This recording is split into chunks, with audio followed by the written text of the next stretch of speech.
ओम श्री गुरुदेवाय नम। आज सकाळु महापुरुष अच्युतानंद दासको डोरी लगी नेमाल आड़े कहीं बुली जा गोटे मन है। तेणु सकाळु गाधे पाधे सारी बाहर नेमाल पीठ को बाटर पड़ा झंकड़वासिनी माँ सारला पवित्र पावन पीठ। तेणु माँ को आशीर्वाद नहीं सेठी गाड़ी रखी आम टे मुंडिया मारिलु। देखिपे ये हूँ से झंकड़वासिनी माँ सारला पीठ कनकपुर। से मुंडिया मारी सारी माँ को सारला रोड को उठे जयपुर देकरी तारपुर बाईपास हो नेमाल जावाई बाहरिलु।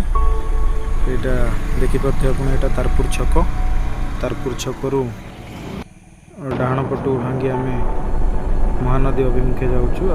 ये पड़ो गोटे केनालटा यहाँ पास कलु सब केनाल गोटे सकाळ समय 9टा 8:30 9टा भितर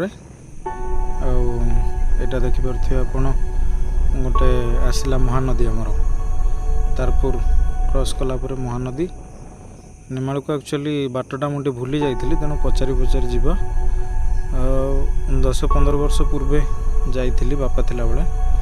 आबे आम जाऊँ मो मौसी पुओ भाईर मोर ये महानदी यहाँ ब्रिज यहाँ आम क्रॉस कर देखिपे सकाल केते सुंदर व्यू आसूची। देखो आकाश सफा अच्छे घर बाहर बेले टिके वर्षा पकई किंतु आड़े पाग पूरा सफा अच्छी। आम बर्तमान तारपुर से महानदी ब्रिज क्रॉस करी जीवु नेमाल।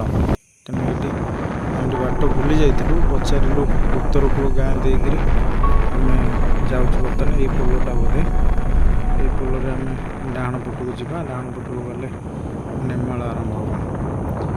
नेमाल ये पचार लोक से भाभी कहले ना सहीटा नुह ता आगू को आसला 3 किलोमीटर आमको मिलगला आम जगह देखिपे साइन बोर्ड महापुरुष अच्युतानंद पीठ 1500-1600 शताब्दी में जो 5 जन महंत ओडिशार साहित्य को समृद्ध करते मालिकार स्रष्टा से अच्युतानंद महापुरुष बड़ गेट टी आम ये गेट एंट्री कलु।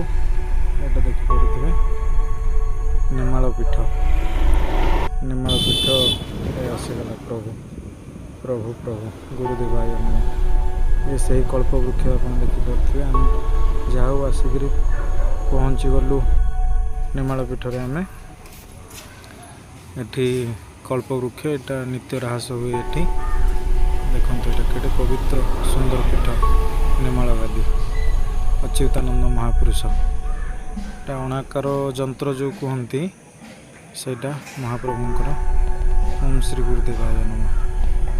कलु कलुष नाश कर मंत्र आम से दीपटी लगाइलु महाप्रभु को मानसिक करी से बेढ़ा भितर दीप भोग दुकान अच्छे आप दीप भोग किणी भोग करें।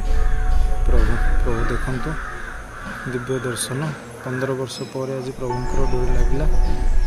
आज केड़े सुंदर लगुच अनुभूति प्रभु को तुलसी माला खसी पड़ी से बेले आहा केड़े भाग्य प्रभु ये भाग्य सब मिल आपणकर नित्य दर्शन हो। ये जो पहाच आप देखुं यहाँ लोक आपको जापर अन्य टाइम कारण ये लक्षे शालग्राम पोता है केवल ज्येष्ठ पूर्णिमा और माघ एकादशी गोटे देवस्नान पूर्णिमा गोटे महापुरुष जन्मदिन ये 2 दिन ऊपर को छाड़ती से पहाचरे केवल ब्राह्मण व्यतीत ये गौर महाप्रभु अच्छा ब्राह्मण के व्यतीत अन्य क्यों मैंने ऊपर को जापरें से शालग्राम पोता यहाँ देखिपे ये पहाचरे संपूर्ण शालग्राम पोता जा हो। प्रभु आज सका डोरी लगे आपंकर नेत्र पवित्र होगला। आप देखिपे अति सुंदर भाव महाप्रभुंकर दर्शन करूँ। जय प्रभु अच्युतानंद महापुरुष जय प्रभु अच्युतानंद महापुरुष। आम ये भोग करने को देलु भोग दे सारे आमको आम ए देखिए गोटे देखते आप पद्मवन पीठ नेमाल यहाँ से कल्पवृक्ष किछि दिन पूर्वे जो न्यूज होता कि तार सब पत्र झड़ी जाइए किंतु वर्तमान तादे पत्र कँलवाक लगी। आम बुली संपूर्ण धाम आपको परिक्रमा कर देखू। ଏପଟେ ଗୋଟେ ପାହାଚ ମଧ୍ୟ ଅଛି, ସେପଟେ ଚଢ଼ିକି ଲୋକ ଏଇପଟେ ଓହ୍ଲେଇ ଯାଆନ୍ତି।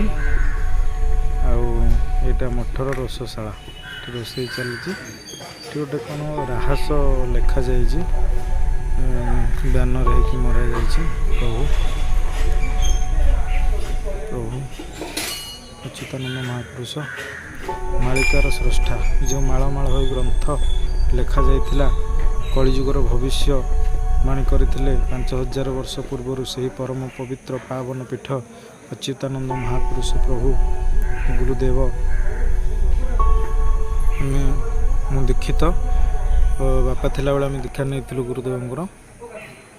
ଏ ଦେଖନ୍ତୁ, ସେ ଯେଉଁ କଳ୍ପବୃକ୍ଷ ପତ୍ର ଟୋଟାଲ ଝଡ଼ି ଯାଇଥିଲା, ଏବେ ଗୋଟେ ଗୋଟେ ପତ୍ର କଅଁଳୁଛି ଧୀରେ ଧୀରେ।